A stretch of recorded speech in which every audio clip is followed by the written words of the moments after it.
नमस्कार. रोकटोकवर आपलं स्वागत. मी डॉक्टर उदय निरगुडकर. प्रेक्षको, ऐन मोक्याच्या क्षणी बाउन्सर आल्यानंतर तो सोडून द्यायचा की हुक करायचा असा प्रश्न अगदी नावाजलेल्या बॅट्समनला देखील पडतो. सुप्रीम कोर्टाची अवस्था देखील अशीच होणार आहे. कारण भारतीय क्रिकेट बोर्डाच्या म्हणजे बीसीसीआयच्या कारभारात सुधारणा आणण्याकरता न्यायमूर्ती RM लोढा यांच्या समितीनं ज्या शिफारसी केल्या आहेत त्या बाउन्सर सारख्याच आहेत. बीसीसीआय माहितीच्या अधिकाराखाली आली पाहिजे. बीसीसीआयच्या पदाधिकाऱ्यांचं वय 70 पेक्षा अधिक नसावं. ती व्यक्ती मंत्री किंवा सरकारी कर्मचारी नसावी. बोर्डाचं कामकाज एका प्रोफेशनल व्यावसायिक CEO मार्फत चालवलं जावं. आणि सर्वात महत्त्वाची आणि काहीशी गुगली असणारी शिफारस म्हणजे बेटिंगला कायदेशीर परवानगी देण्यात यावी. याबाबत सुप्रीम कोर्ट निर्णय काय घेत आहे याकडे सगळ्यांचंच लक्ष लागलंय.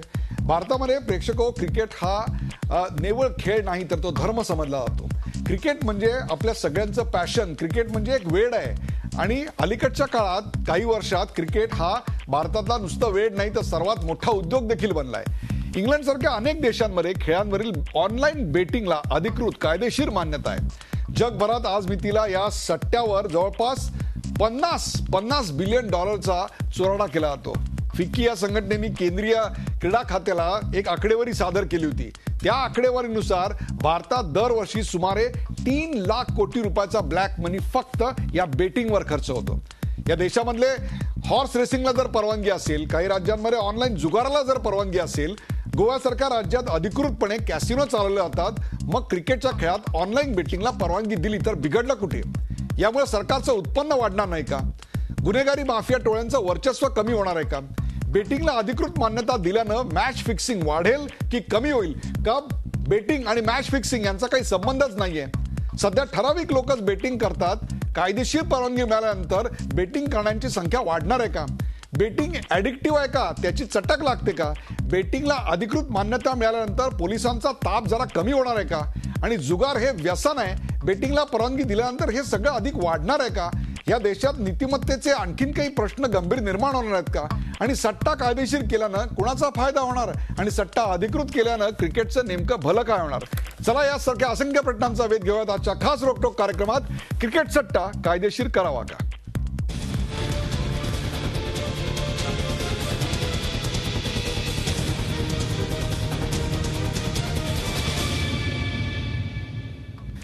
क्रिकेट सट्टा कायदेशीर करावा का या विषयावर सुरुवातीला पाहूया एक छोटासा रिपोर्ट. न्यायाधीश लोढा समितीच्या अहवालात काय दडलंय याची उत्सुकता बीसीसीआय सोबतच क्रिकेट प्रेमींना होती. या अहवालानुसार राजकीय नेते, मंत्री आणि नोकरशहांना क्रिकेटपासून दूर ठेवण्याची शिफारस करण्यात आली आहे. सट्टेबाजीला कायदेशीर मान्यता द्यावी तर एका राज्यात एकच क्रिकेट संघटना असावी अशी शिफारस करण्यात आली आहे. यामुळे महाराष्ट्राला फटका बसणार आहे. लोढा समितीच्या अहवालात राज्यातील क्रिकेट असोसिएशनचे मंत्र्यांसाठी दरवाजे बंद करण्याची शिफारस करण्यात आली आहे. त्याचप्रमाणे मंत्री अथवा सरकारी नोकर बीसीसीआय पदाधिकारी नसावा.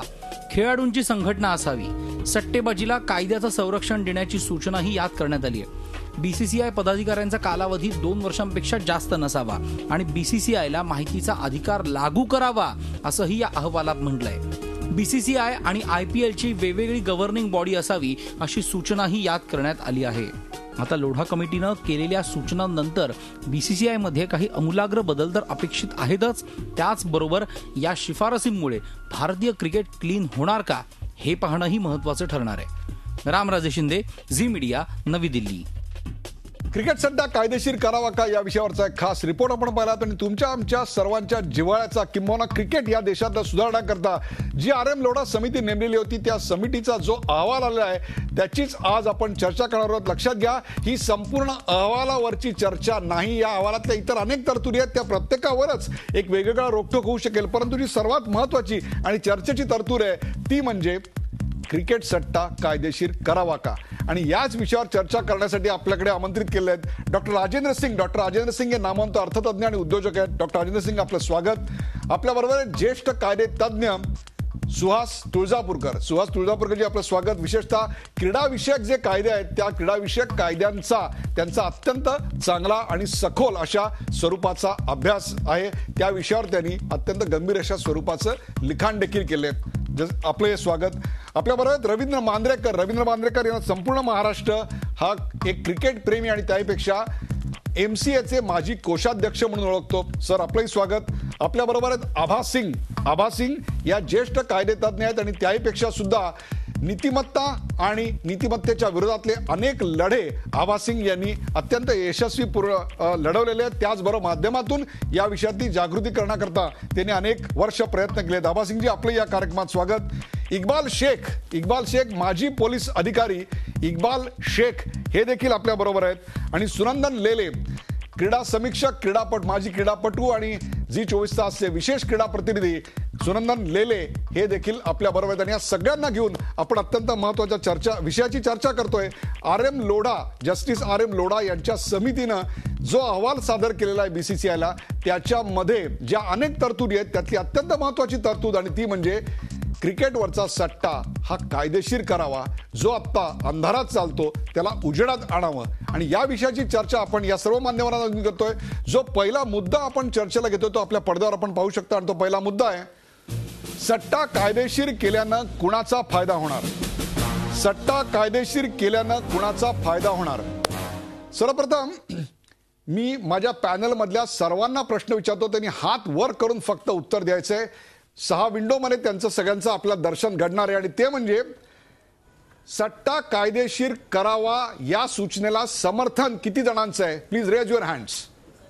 सट्टा कायदे, एक राजेंद्र सिंग समर्थन करतायत, सुनंदन लेले समर्थन करतायत, इक्बाल शेख समर्थन करतायत, आभा सिंग आणि रवींद्र मांजरेकर, जस्टिस तुळजापूरकर यांनी पण केलं आहे. परंतु आभा सिंग आणि रवींद्र मांजरेकर यांचं मत वेगळं आहे. कायदेशीर करू नये असं कोणाचं मत आहे. आभा सिंगजी, कायदेशीर करू नये असं आपल्याला वाटतंय का? आपण यावर कायदेशीर करू नये असं वाटतंय तर याविषयी कोणतीच भूमिका नाही, यांनी कुठलाही फरक पडणार नाही आणि हा महत्वाचा मुद्दाच नाही असं कोणाला वाटतंय. रवींद्र मांजरेकर, तेव्हा प्रेक्षक, आपल्याला आता या प्रकरणाच्या ज्या 3 बाजू आहेत त्या संपूर्णपणे कळलेल्या आहेत. आपण या कार्यक्रमाची सुरुवात क्रीडा विषयक कायद्यांचा ज्यांचा अत्यंत चांगला अभ्यास आहे असे सुहास तुळजापूरकर त्यांच्यापासून करूया.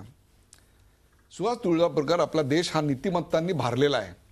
किंबहुना मॉरल पोलिसिंग पासून नीतिमत्ता, दारूबंदी असली पाहिजे अशा प्रकारचे अनेक आपल्याकडे स्टान्स घेतले गेले, ज्याच्यामधून समाजामध्ये नीतिमत्ता कायम राहावी असं कायम सगळ्यांचा आग्रह असतो. अशा वेळेला जुगारासारखा, क्रिकेटवरच्या सट्ट्यासारख्या गोष्टीला कायदेशीर करावं अशा मागणीला आपण सपोर्ट का करताय? आपण कितीही नाही म्हणालं तरी एक गोष्ट आहे की हा सट्टा चालू आहे. हा बऱ्याच दिवसापासून, वर्षापासून, शतकापासून, दशकापासून चालू आहे आणि तो चालूच राहणार आहे. हा कम्प्लिटली अनरेग्युलेटेड ठेवायचा का ह्याला कुठेतरी रेग्युलेशनच्या दायऱ्यात बसवायचा आणि सिस्टमिक करून त्याची कायदेशीर बाजू पडताळून पाहून ह्याच्यामध्ये पाहिजे ती ट्रान्सपरन्सी आणायची. बाय दिस स्टँडर्ड तुळजापूरकरजी, वेश्या व्यवसाय देखील आपल्याला अनेक वर्ष चालू आहे. द ओल्डेस्ट प्रोफेशन म्हणता येईल. तो आजही चालू आहे, उद्याही चालू राहणार आहे. मग तोही असाच लिगलाइज करावा या न्यायाने.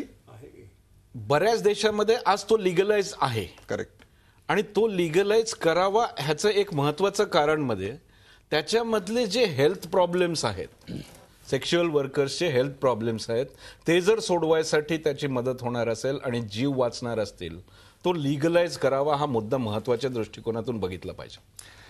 सुनंदन लेले, क्रिकेटच्या खेळाचं पावित्र्य राखण्यासाठी, क्रिकेटपटूंचा आत्मसन्मान जपण्यासाठी आपण ज्या शिफारशी करतोय असं लोढा समिती म्हणते, सट्टेबाजी कायदेशीर केल्यानं हे सगळे ऑब्जेक्टिव्ह, हे सगळे उद्देश सफल होतील का?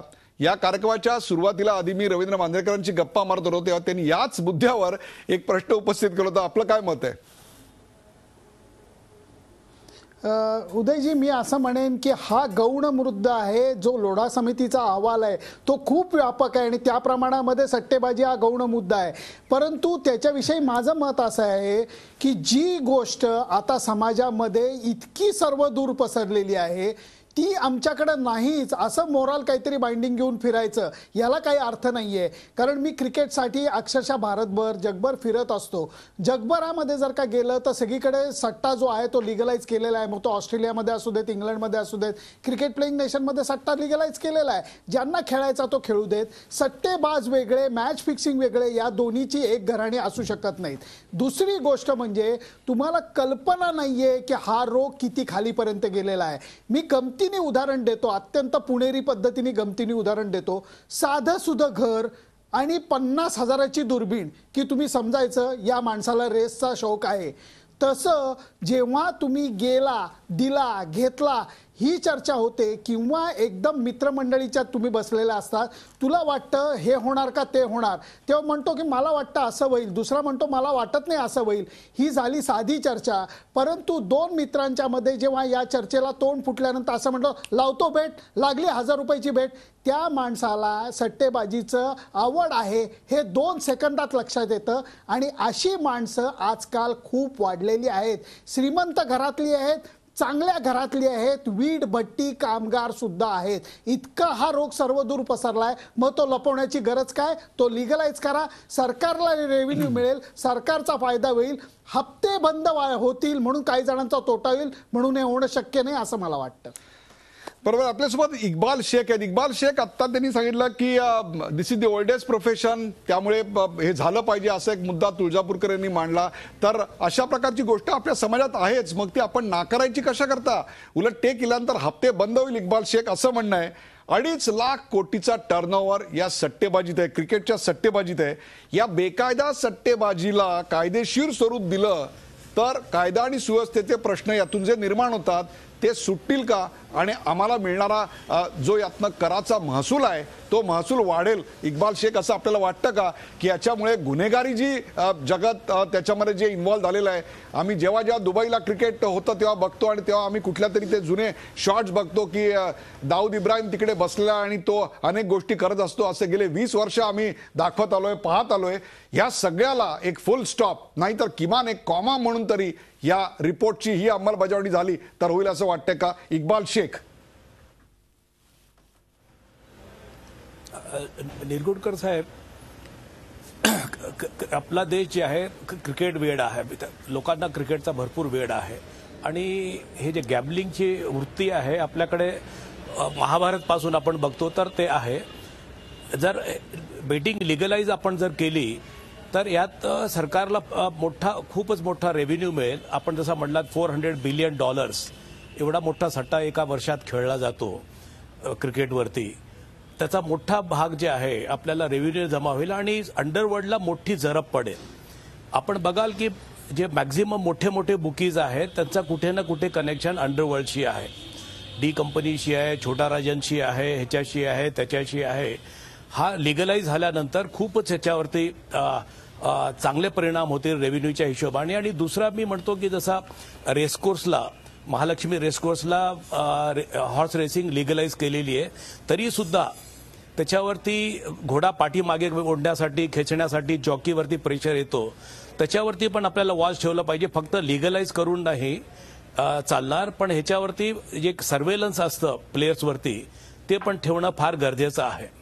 म्हणजे आपण एक प्रकारे याचं समर्थन करताय की अशा प्रकारे कायदेशीर केलं पाहिजे, परंतु याच्या अत्यंत वेगळी अशी भूमिका आपल्याकडे आभा सिंग यांनी मांडलेली आहे. आणि आभा सिंग या अत्यंत ज्येष्ठ कायदेतज्ञ आहेत. या देशातल्या अत्यंत महत्त्वाच्या प्रश्नावर त्यांनी हिरिरीनं आणि धडाडीनं आतापर्यंत भूमिका घेतलेल्या आहेत. आभा सिंगजी, क्रिकेटच्या बेटिंगमध्ये तुम्हाला माहिती असेल कोट्यावधीचा टर्नओव्हर होतो जो अत्यंत बेकायदा पद्धतीनं आपल्याकडे चालतो. जर कायदेशीर केलं तर त्यातनं महसूल वाढेल ही तर गोष्ट अगदी सूर्यप्रकाश इतकी स्वच्छ आहे. यामुळे नीतिमत्तेचे प्रश्न निर्माण होतील असं जे मानलं जातं. तर ज्या देशामध्ये महाभारतामध्ये द्यूताची सुरुवात होती, द्यूत खेळलं जात होतं, तीच आपल्याकडे जर परंपरा होती तर त्या परंपरेमधून आल्यानंतर या परंपरेला आपण विरोध का करायचा? गोव्यामध्ये कॅसिनो आहे, सिक्कीममध्ये ऑनलाईन लॉटरी आहे, इतर अनेक राज्यांमध्ये त्यांच्या स्वतःच्या लॉटऱ्या आहेत. एवढंच काय तर आपल्याकडे हॉर्स घोड्यांच्या शर्यतीला देखील आपण परवानगी दिलेली आहे. जवळपास प्रत्येक मोठ्या राज्यामध्ये स्वतःचा हॉर्सिंग रेस चा ट्रॅक आहे. असं असताना आपण एक प्रकारे इतर सर्व माध्यमातून याला आपण प्रोत्साहन देतो, मग क्रिकेटच्या सट्टेबाजीला विरोध करायचं कारण काय? आभा सिंगजी. क्रिकेट घर घर में खेला जाता है, भारत के लिए एक रिलीजन है क्रिकेट, तो इसको आप अगर बेटिंग के लिए अलाउ कर देंगे तो इस गरीब देश में जहां लोगों के पास खाने के लिए नहीं है, जहां महिलाएं एनीमिया से मरती हैं, बच्चे 5 साल की उम्र से पहले भूख से मर जाते हैं, उस देश में आप जुआ खेलेंगे क्रिकेट में, पूरे घर बर्बाद होंगे, पहली बात। दूसरी बात, जो आप सिक्किम की बात कर रहे हैं, सिक्किम एक अकेला देश है जिसमें अलाउ किया है, वो भी अभी अपनी मोडालिटीज नहीं ठीक से कर पाए कि किस तरह ये होगा। तो अभी जिस देश में अभी तैयारी नहीं है, जिसमें कोई कानून नहीं है, उसमें आप सिर्फ पैसे के लिए, अभी केरला का देखिए, केरला में 30 करोड़ रोज का उनको प्रॉफिट था शराब बेचने से, लेकिन तब भी केरला सरकार ने दारू बंद किया और सुप्रीम कोर्ट से बोला कि हमारे कॉन्स्टिट्यूशन में लिखा है कि नशाबंदी बंद की जाए और जो है इसलिए, और न्यूट्रिशन बढ़ाया जाए, इसलिए इतना रेवेन्यू केरला ने छोड़ा और दारू नशाबंदी करी। तो जब हमको पता है कि इस बेटिंग से घर बर्बाद होंगे और सिर्फ सट्टाबाजों के अंडरवर्ल्ड की जेब भरेंगे, तो ऐसी चीज हम क्यों करें? ये सबसे बड़ा सवाल है। भारत एक वेलफेयर देश है और भारत का जो कॉन्स्टिट्यूशन कहता है वो कहता है कि आप सोशल वेलफेयर की बात कीजिए, ना कि सिर्फ अमीरों के लिए। वैसे भी क्रिकेट में अंडरवर्ल्ड का पैसा लगा है सारे दाऊद इब्राहिम आप जैसे कह रहे हैं, इन सब लोगों का जो है सारा ब्लैक मनी व्हाइट हो रहा है, मनी लॉन्ड्रिंग हो रहा है। कितने पॉलिटिशियंस जो है बीसीसीआई पे से अपना होल्ड हटाना नहीं चाहते क्योंकि उनके भी डायरेक्ट लिंक्स है ये मनी लॉन्ड्रिंग से। तो मुझे लगता है कि बेटिंग के लिए ना भारत तैयार है, ना हम अपने देश की खुशी खो सकते हैं। लीगली भी गलत है और इस तरह से, और जस्टिस लोधा नहीं, और एक चीज और, वो कहते हैं क्योंकि हम करप्शन नहीं रोक सकते, क्योंकि हम बेटिंग रोक नहीं सकते, तो क्या अगर हम गुनाह रोक नहीं सकते तो हम गुनाह अलाउ कर दें, हम घुटने टेक दें इन सबके सामने? कतई नहीं। काय वाटतं आपल्याला? माझं मत असं आहे की जर समजा दाऊद इब्राहिम आणि असे अनवॉन्टेड एलिमेंट्स आज जर बेटिंग करत असतील, तर त्याला जर वेगळी दिशा देऊन कायदेशीर प्लॅटफॉर्म जर तयार केला तर त्यातून त्यांची बेटिंग थांबणार आहे. कारण जगभरातले प्रयोग जर आपण बघितले स्पोर्ट्स बेटिंगमधले, तर बेटिंग करण्यासाठी जो प्लॅटफॉर्म आहे, जे ऑफिशियल प्लेयर्स आहेत त्यांच्याबरोबर तुम्ही पार्टिसिपेट करणार आहात, आपोआपच अनडिझायर्ड एलिमेंट या इंडस्ट्रीमधून बाहेर फेकल्या जातील. एक ट्रान्सपरन्सी येईल त्याच्यामध्ये, ट्रान्सपरन्सी येईल. आणि हाच महत्वाचा मुद्दा आहे. जर समजा अनडिझायर्ड एलिमेंट आज असतील तर ते एक कारण महत्वाचं आहे की ज्याच्यासाठी बेटिंग लिगलाइज व्हायला पाहिजे. राजेंद्र सिंगजी, काय वाटतं आपल्याला की हे जे सगळे अनावश्यक, अनवॉन्टेड, समाजाला घातक असे याच्यामध्ये एलिमेंट सगळे आलेली आहेत, हे का नसावं याचं एक जोरदार प्रतिपादन आभा सिंग यांनी केलं. परंतु का असलं पाहिजे असंही आपल्याकडे सूर येतोय. आपण ते असलं पाहिजे, लिगलाइज झालं पाहिजे, कायदेशीर झालं पाहिजे. परंतु याच्यामुळं तरुण पिढी, आभा सिंग यांचा मुद्दा अतिशय बरोबर आहे की तरुण पिढी जी गोरगरीब कुटुंबातली देखील आहे, जिथे त्याची आई अॅनिमियाने मरते, परंतु त्या मुलाला एकदा नशेची लात लागली तर तो दारूवर जसे पैसे खर्च करतो तसा हा इझी मनी आहे, लगी तो लगी. तो माणूस त्या बेटिंगवर पैसे लावेल आणि त्या बेटिंगमधनं कदाचित तो खंक आणि कंगाल येऊ शकेल. ज्या राज्यामध्ये डान्स बार नीतिमत्तेच्या नावाखाली बंद केले जातात, त्याच राज्यामध्ये नीतिमत्तेच्या नावाखाली, त्याच देशामध्ये नीतिमत्तेच्या नावाखाली आपण बेटिंग लिगलाइज करायची बात करतोय.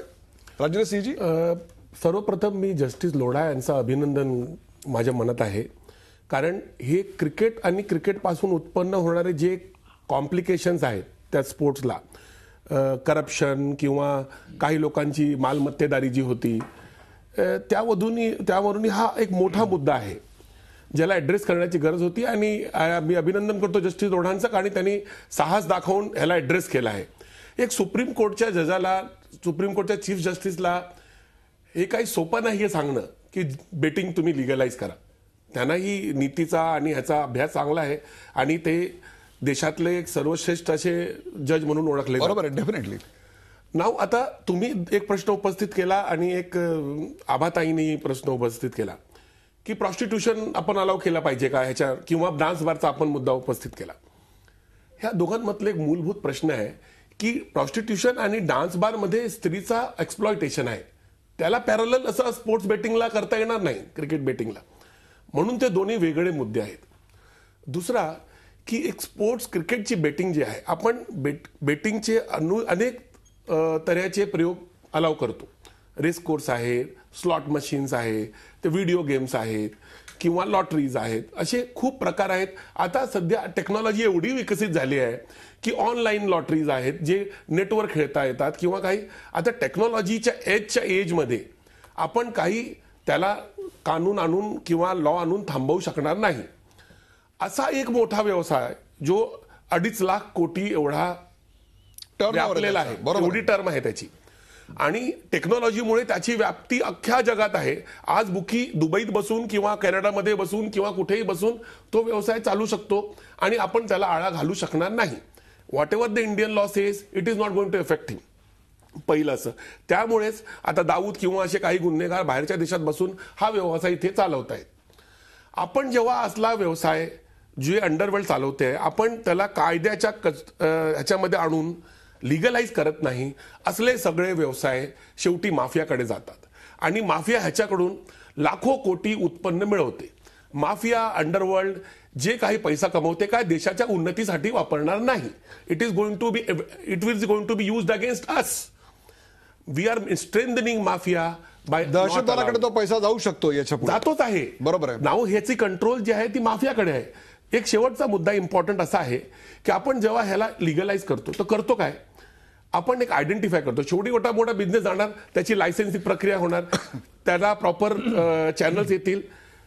माणूस जो पैसा बेटला लावणार त्याला कुठून आला आहे हे बघता येईल, कारण शेवटी तुम्ही ब्लॅकचा पैसा काय बॅटिंग मध्ये लावता येणार नाही. तुम्हाला उत्पन्न मिळेल, गव्हर्नमेंटला त्याच्यावरून टॅक्स मिळेल, यू विल बी आयडेंटिफाईड कोणी पैसा मिळवला आणि तो पैसा कुठे गेला.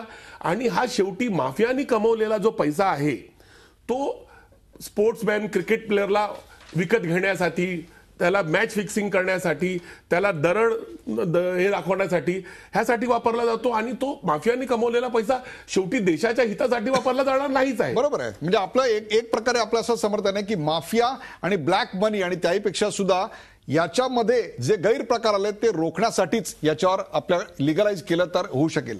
परंतु लिगलाइज करणं अथवा न करणं याच्या पलीकडे एक तिसरा व्ह्यू असतो ज्याचं प्रतिनिधित्व आपल्याकडे रवी मांद्रेकर करतात. रवी मांद्रेकर, दोन बाजू आहेत. एक म्हणजे ब्रिटनमध्ये सट्टेबाजी 2005 मध्ये कायदेशीर करण्यात आली आणि त्याच्यानंतर तिथे अवैध जे सट्टे बाजार होते ते बंद झाले आणि ऑनलाईन शॉप, मी स्वतः डोळ्यांनी बघितलेली आहेत, ऑनलाईन शॉप गल्लोगल्ली आहेत. तिकडे 10,000वर ऑनलाईन शॉप आहेत. तुम्ही तिकडे जाऊन तुम्ही तिकडे सट्टा खेळू शकता.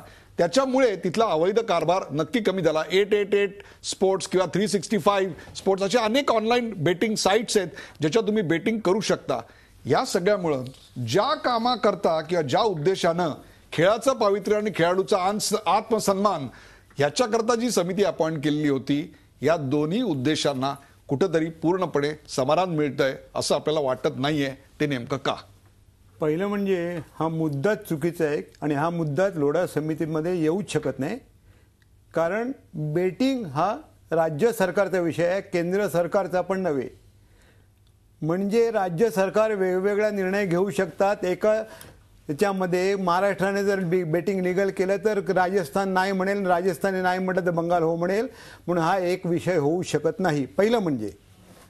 दुसरा विषय असा आहे की बेटिंग हा प्रॉब्लेमच नाही. जगात सगळीकडे बेटिंग लिगल आहे, परंतु तरी सुद्धा 2000 सालच्या वर्ल्ड कपच्या फायनलमध्ये अंतिम सामन्यात मॅराडोनानी 15 दिवस अगोदर सांगितलं की हा सामना फ्रान्स जिंकणार. फुटबॉलमध्ये बेटिंग नाही. तुम्ही मगाचपासून सांगताय कॅसिनो कॅसिनो कॅसिनो. या कॅसिनो असलेल्या गोव्यामध्ये परवा मारामारी कशामुळे झाली की बेटिंग मध्ये फिक्सिंग केल्यावरती गोवा फुटबॉल असोसिएशन का गोवा फुटबॉल FC, म्हणजे या विषयाची मांडणी आपण जी करताय ती बेटिंग आणि फिक्सिंग हे दोन वेगवेगळे विषय आहेत. नंबर 2, तुम्ही कायदेशीर केलं म्हणजे बेकायदेशीर थांबतो. कायदेशीर दारू तुम्ही विकायला परवानगी दिली म्हणून बेकायदेशीर दारू विक्री होत नाही, बेकायदेशीर म्हणते हे होत नाहीत. ह्याचा काहीही संबंध नाही. बरं, रेस म्हणताय तुम्ही. रेसमध्ये कमीत कमी 2 आत्महत्या होतात सामान्य माणसाच्या किंवा श्रीमंतांच्या बेटिंगमध्ये पैसे गेल्यामुळे. क्रिकेटर हा दररोजचा आहे आपला, दररोज पैसे लावू शकतात. जसा मटका लावायचे मग मटका पण सुरू करा. मटका पण लावायचे संध्याकाळी. दररोज जाताना आम्ही 3 बघायचो आकडे लावतात आणि किंवा 9 लावतात येतील ते तसं लावतात. ह्याच्यामुळे आजचा मूलभूत प्रश्न जो आहे तो लोढांनी त्याच्या हाताळलाच नाही. मूलभूत प्रश्न असा आहे की आज जे फिक्सिंग मांडलंय, आता तुम्ही मला सांगा तुम्ही बेटिंग लिगल केलं म्हणून IPLचे बेटिंग जे मी नाही म्हणत, मुद्गल समितीने सांगितलंय. मुद्गल समिती म्हणाली कमीत कमी 70% IPL मॅचेस फिक्स असतात. त्याचं काय करणार तुम्ही सांगा. हे आपण जे बोलतोय ना, हा विषय इकडे होऊच शकत नाही, कारण हा स्टेट विषय आहे. तुम्ही बेटिंग करा, हा स्टेट विषय आहे. आणि त्याहीपेक्षा सुद्धा कायदेशीर रित्या दारू उपलब्ध केल्यानंतरही बेकायदेशीर दारूचे अड्डे आपल्याकडे आहेतच. या दोन्ही मुद्द्यांवर आभास सिंग आणि तुळजापूरकर तसंच राजेंद्र सिंग यांचं मत घेऊया आपण एका ब्रेक नंतर. कुठे जाऊ नका, पाहत राहा Zee24 आपण पाहताय. तुमच्या आमच्या अत्यंत जिव्हाळ्याचा विषय, क्रिकेट सट्टा कायदेशीर करावा का.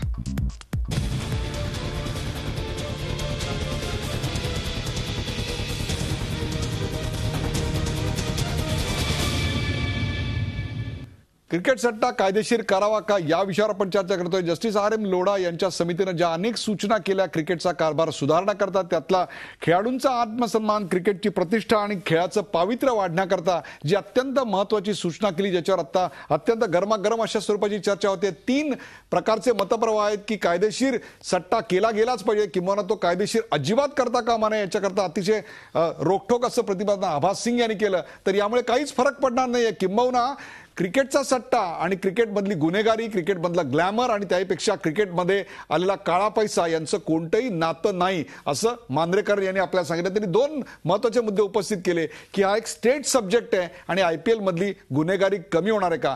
याच्याच अनुषंगाने जो दुसरा मुद्दा आपण चर्चेला घेतोय, जो आपण आपल्या पडद्यावर पाहू शकतो, आणि तो म्हणजे क्रिकेट सट्टा कायदेशीर होण्यानं क्रिकेटचं काय भलं होणार. सट्टा कायदेशीर होण्यानं क्रिकेटचं काय भलं होणार. तुळजापूरकरजी मगाशी त्यांनी स्टेट सब्जेक्टचा मुद्दा मांडला की हा राज्यांचा विषय. एखादं राज्य ते कायदेशीर करेल, एखादं राज्य ते कायदेशीरला मान्यता देऊन ते आपल्याकडे घेणारही नाही. काय मत आहे आपलं, what the law says in this. आता आपण जरा थोडं पॅरलल ह्याच्याकडे बघूया की तामिळनाडूमध्ये ऑनलाईन जुगार परवानगी होती नव्हती करत करत ते मॅटर सुप्रीम कोर्टापर्यंत गेलं. करेक्ट. आणि सुप्रीम कोर्टाने त्याच्यानंतर लॉ ले डाऊन केला की हा ऑनलाईन रमी हा जुगार आहे आणि तो बंद व्हायला पाहिजे. हे जेव्हा एखादा स्टेट हा निर्णय घेतो, तो स्टेटच्या जरी कक्षेतला भाग असला तरी आज IT प्लॅटफॉर्म्स आणि ऑनलाईन आणि डिजिटल स्पेसमुळं हे ज्युरिस्डिक्शनच्या मर्यादा राहिलेल्या नाहीत. कुठूनही कोठेही काही करू शकतो, कुठूनही कोठे काही करू शकतात.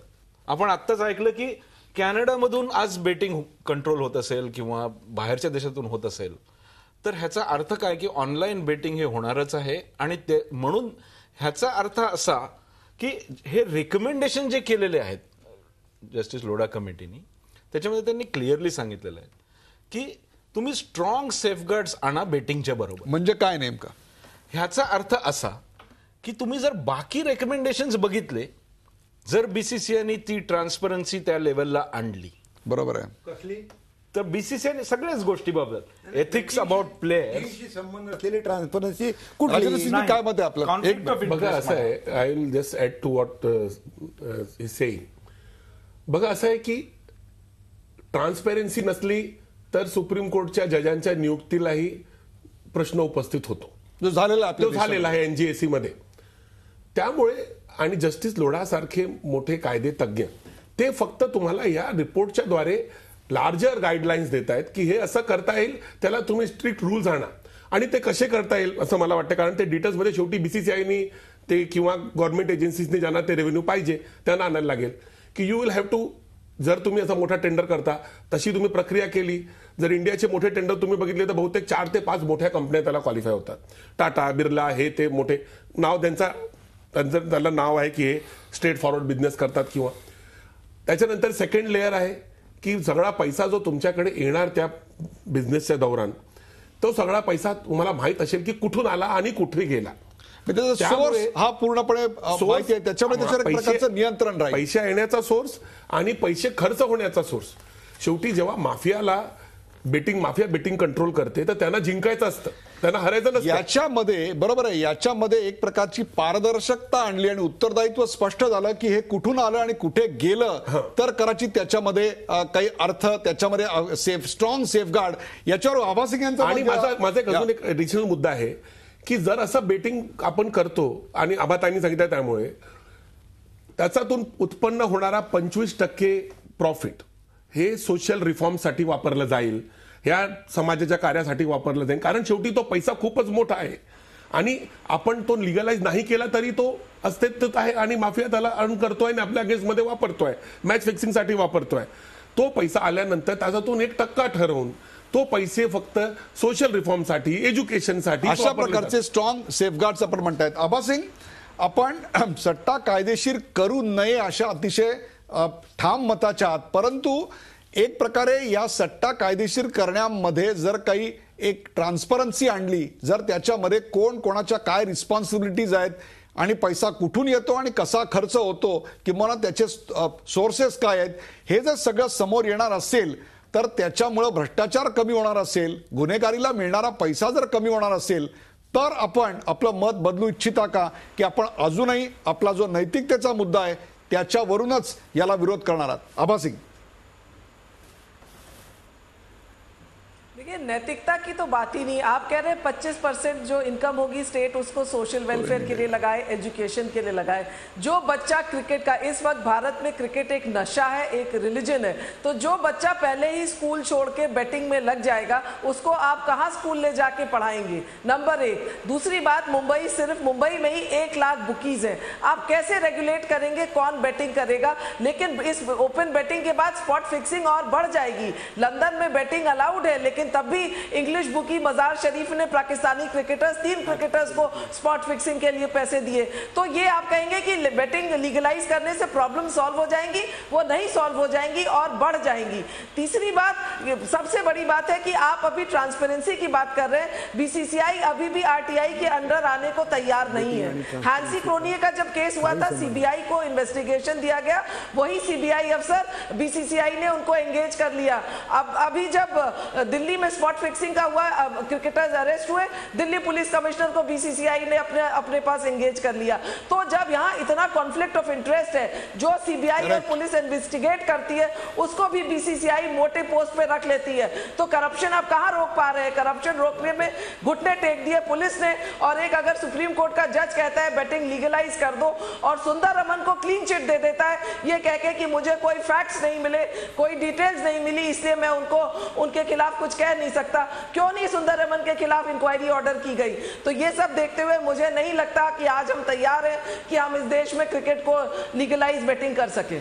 इक्बाल शेख, आता आबा सिंग यांनी अत्यंत महत्वाचा मुद्दा मांडला, तो म्हणजे कायद्याच्या रक्षकांचा आणि यातल्या पोलिसांच्या सहभागाचा. माझ्याकडे इक्बाल शेख जी एक लेख आहे, जो आहे जुलिओ रिबेरो यांचा. जुलिओ रिबेरो यांनी सट्टेबाजीमुळे पोलिसांमधील भ्रष्टाचाराचं प्रमाण वाढल्याचं निरीक्षण दिलेलं आहे. इनफॅक्ट त्यांचं मत आपण लक्षात घ्या, सट्टेबाजी इकडं आहे त्याच्यामुळं हे प्रमाण वाढलंय असं त्यांनी नोंदवलेलं आहे. खरोखरच पोलीस सट्टेबाजीतल्या भ्रष्टाचाराला एक प्रकारे कायदेशीर संरक्षण पुरवतात का, त्यांना पाठीशी घालतात का? एक प्रकारे पोलिसांच्या आशीर्वादानंच या देशामध्ये बेकायदेशीर सट्टा आणि त्याच्या अनुषंगाने येणारी गुन्हेगारी चालते का? इक्बाल शेख.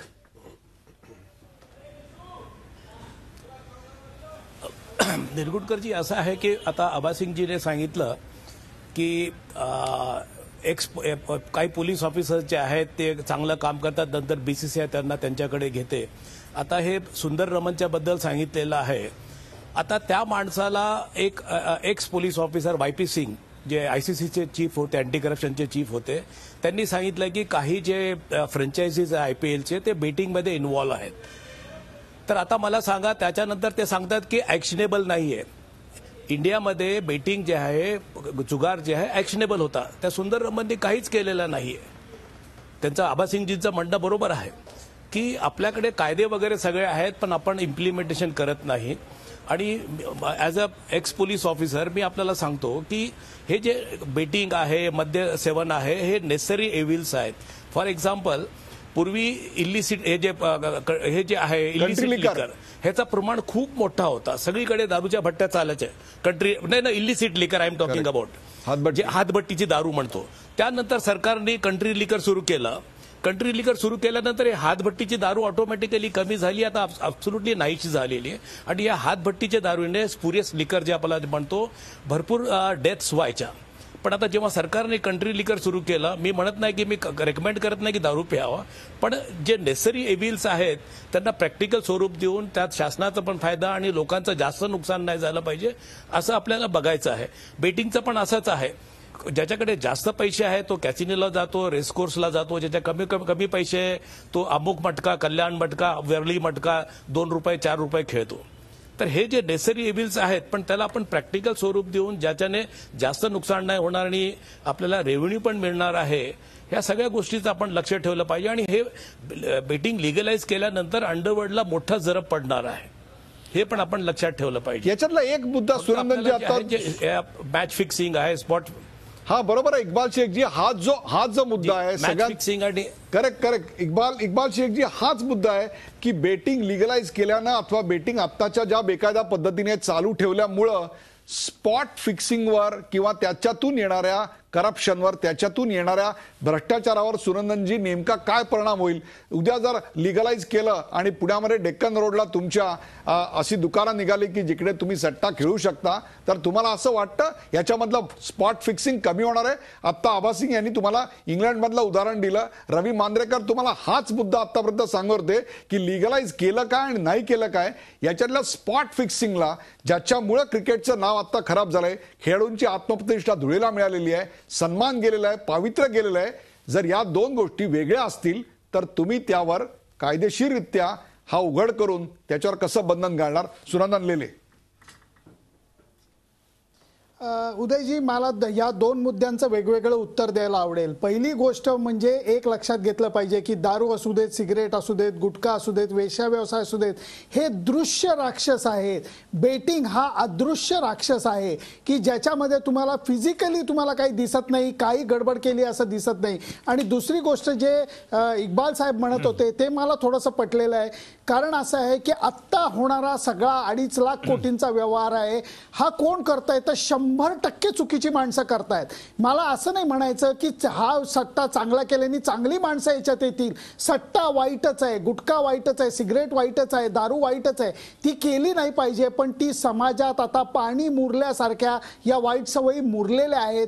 त्यामुळे या जर का लिगलाइज केल्या, जसं दारू लिगलाइज केले ज्या ठिकाणी मिळते तिथे, तसंच तुम्ही जर का सट्टा लिगलाइज केला तर अंडरवर्ल्डच्या लोकांना व्हॉल्यूम कमी झाल्याने त्याच्यातला इंटरेस्ट जायची शक्यता आहे. असं एक मला शक्यता वाटते. ही लोक बोलून दाखवत आहेत, मी याच्यातला तज्ज्ञ नाही. दुसरी गोष्ट म्हणजे मांजरेकर साहेब असू देत किंवा आबा सिंग ज्या म्हणतायत की बाबा याचा क्रिकेटवरती परिणाम काय होईल. आपण एक गोष्ट लक्षात घेतली पाहिजे, वाईट माणसं जी आहेत ती सातत्याने चांगल्या माणसांना वाईट भुरळ घालण्याचा प्रयत्न करत आलेली आहेत, आत्ता करतायत आणि भविष्यातही करतायत. तुम्हाला गर्दीमध्ये धक्का लागल्यानंतर तुम्ही मागे वळून पाहायचं की नाही, हा तुमच्या हातातला प्रश्न आहे. तुम्ही जर का चुकीच्या मार्गाला जाणार नसलात तर तुमच्या समोर दारूची बाटली ठेवली तरी न शिवणारे लोक आहेतच की. सिगरेट पिणाऱ्या अख्ख्या टोळक्यामध्ये ज्याला प्यायची नाही तो वेगळा बसू शकतो की. तसं सट्टा आणि क्रिकेट यांना तुम्ही वेगळं ठेवण्यासाठी तुम्हाला तुमचं चारित्र्य चांगलं ठेवणं हाच उपाय आहे. नाहीतर बुकी असू देत, अंडरवर्ल्ड असू देत, हे सगळे जण चांगल्या लोकांना भुरळ पाडणार आहेत, ऑफर देणार आहेत. त्यांना नाही म्हणणं हे तुम्हाला आलं पाहिजे. ते आलं तर ठीक आहे, नाहीतर जर का माझ्याकडे साधा टीव्ही आहे, मला प्लाझ्मा टीव्ही मिळू शकतो, माझ्याकडे छोटी कार आहे, आता मला ऑडी घ्यायला मिळू शकते, माझ्याकडे छोटं घर आहे, आता मला बंगल्यात राहायला, ही भुरळ पडली तर चांगल्या घरातली मुलं सुद्धा या बुलावणीला बोलतायत. थँक्यू सुनंदन निले साहेब की शेवटी बेटिंग ऑफिशियल केलं काय अनऑफिशियल केलं काय तेच चालू राहणार. ते मी बोलले ते तुम्ही बोलला. परंतु निरगुड साहेब, मला आपल्याला प्रश्न विचारायचा आहे, चर्चा कशावर आहे. आपण विचारलं सेकंड सेगमेंटमध्ये आता क्रिकेटचा फायदा कोणी बोलेला नाहीये, फक्त बेटिंगचा फायदा किंवा बेटिंगचा तोटा याच्यावरती सामाजिक भलं की सामाजिक भलं नाही. आता मी बेट मारली की इंग्लंड 225 करेल आणि मी हरलो की जिंकलो, नाही जिंकलो काय काही झालं, ऑफिशियल अनऑफिशियल आहे. क्रिकेटचा काय फायदा आहे? काही फायदा नाही. जे बेटिंगचा फायदा तुम्ही वेगळा डिस्कस करा, विशिष्ट समाजाला होतो. नाही, बेटिंगचा फायदा हा बेटिंगच्या लोकांचा आणि बेटिंग न केलेल्या लोकांचा त्या बेटिंगशी संबंध नाही. दुसरं म्हणजे सट्टा म्हणजे काय, इथून सुरुवात करा. पहिल्यांदा सट्टा म्हणजे ज्याच्या निकालावरती आपला कंट्रोल नाही तो सट्टा. आणि क्रिकेटचा बेटिंगचा सट्टा तुम्ही केला तर दुसरा कुठलाही सट्टा, आकड्या लावण्यापासून कुठलाही सट्टा, कारण सगळा आणि त्याच फक्त category-तील. त्याच्यामुळे सरकारने एक्सेप्शन केलंय की रेसला, की हा सट्टा नव्हे, आणि ब्रिजमध्ये त्याच्यामध्ये काहीतरी स्किल आहे म्हणून पर्टिक्युलरली पेअर ब्रिजला पण त्यांनी कायद्यामध्ये परवानगी दिली आहे. परंतु बाकीच्या कुठल्याही ज्याच्यावरती आपला कंट्रोल नाही, टॅक्सीचा नंबर काय असेल शेवटचा त्याच्यावरती सट्टा लावू शकतो, त्याला तुम्ही रोखू शकणार नाही. कुठल्याही सट्ट्याला तुम्ही क्रिकेटचा सट्टा हा वेगळा काढू नका. सट्टा म्हणजे ज्याच्यावर तुमचा कंट्रोल नाही, ज्याच्या निकालावरती, त्याला सट्टा म्हणतात. आणि त्याच्यामुळे तुम्ही त्या सट्ट्याचा विचार करा. राजेंद्र सिंग, मला 2 गोष्टी म्हणायच्या आहेत उदयजी. पहिलं तर क्रिकेटचं काय भलं होईल, That's the point. पण 2 मुद्दे उपस्थित झाले ह्याच्या आधी, ते मला तुम्हाला सांगायचं आहे की 1900 मध्ये अमेरिकेत दारूबंदी आणली. दारूबंदी करता आली का? बूटलेगर झाले, माफियाचा जन्म झाला आणि तऱ्हेतऱ्हेचे गुन्हे वाढले. गुजरातमध्ये आज दारूबंदी आहे, तर दारूबंदी आहे का? तुम्हालाही माहित आहे, मला माहित आहे, असली कुठलीही दारूबंदी गुजरातमध्ये नाही. आणि शेवटी तो व्यवसाय तिकडच्या माफियाच्या कंट्रोलमध्ये आहे. आता एक प्रश्न उपस्थित झाला की स्पॉट फिक्सिंग होते की नाही होते. तुम्ही बघा ना हो, स्पॉट फिक्सिंग किंवा कुठलीही फिक्सिंग करणारा कोण आहे? शेवटी कोण होते ते जे स्पॉट फिक्सिंग करत होते? ते माफिया जे हे व्यवसाय मागून चालवत आहे, कारण हे ऑफिशियल नाही. जर तुम्ही हे ऑफिशियल केलं, एक ट्रान्सपरंट तऱ्हेने केलं, कायद्याच्या कसोटीत आणलं त्याला, तर माफियाकडे जाणारा हा पैसा थांबेल. ते मॅच फिक्सिंग करायला जे पैसे वापरतील तो शेवटी येणार कुठे? जर त्यांचा कंट्रोल राहिलाच नाही बेटिंगवर, तर ते कशाला पैसे खर्च करतील त्याच्यावर? कसं आहे तो जगामध्ये.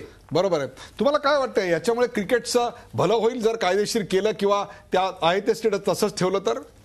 तुम्ही जर समजा जस्टिस लोढा कमिटीचा रिपोर्ट वाचला तर त्याच्यामध्ये जवळजवळ 15 गोष्टीवर रिकमेंडेशन दिलेले आहेत. ते जेव्हा म्हणतात, and I'll just take 1 minute to read this out. He says that it is on behalf of these devotees of willow and Wow. leather that the committee submits its efforts in these recommendations. आणि 1 ते 15 recommendation केलेले आहेत.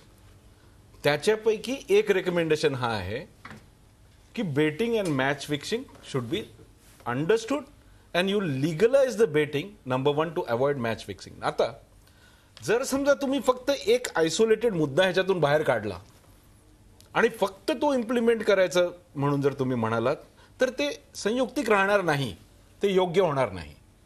हे जर करायचं असेल तर त्याच्यासाठी बाकी 14 मुद्दे तुम्हाला इम्प्लिमेंट करायला लागतील. आणि हे जर 15 मुद्दे तुम्ही होलसमली जर इम्प्लिमेंट केले, क्या बात आहे, तर त्याच्यामधून जो क्रिकेटचा फायदा होणार आहे त्याच्याबद्दल कुणाचंही दुमत असणार नाही. कारण तुम्ही म्हणणार प्लेयर असोसिएशन आहेत, तुम्ही म्हणणार ट्रान्सपरन्सी आहे बीसीसीआय मध्ये, तुम्ही म्हणणार ऑम्बुड्समन एथिक्स ऑफिसर आहे, तुम्ही म्हणणार कॉन्फ्लिक्ट ऑफ इंटरेस्ट आम्ही काढणार ह्याच्यामध्ये.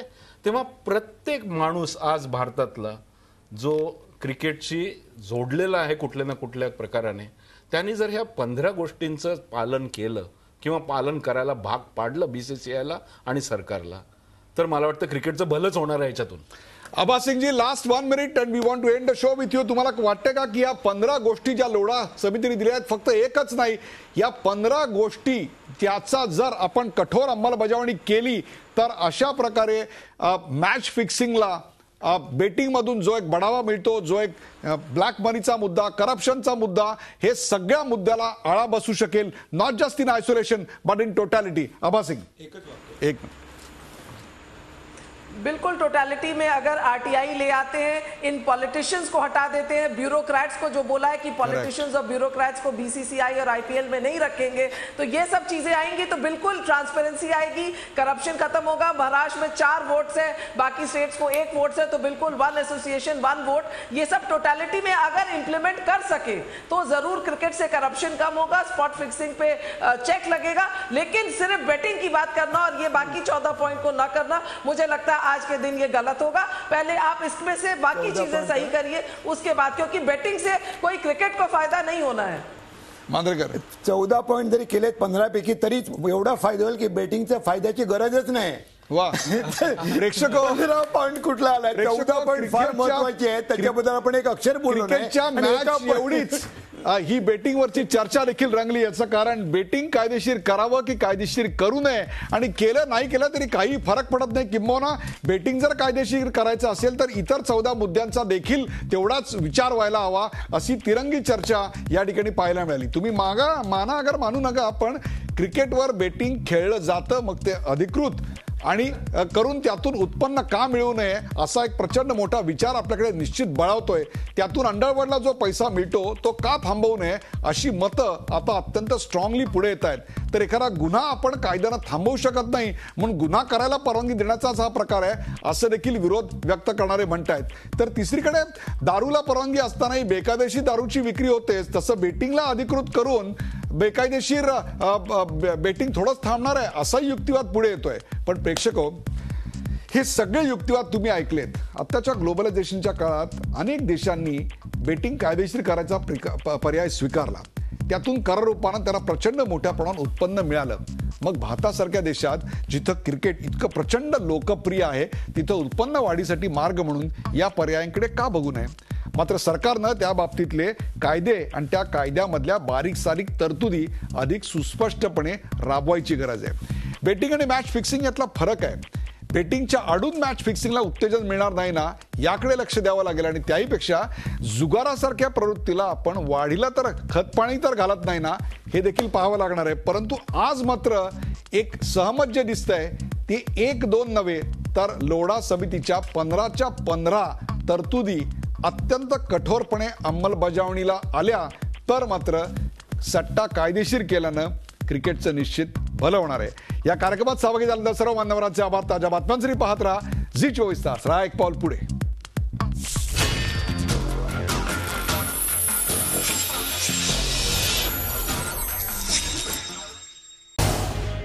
झी 24 तास रहा एक पाऊल पुढे.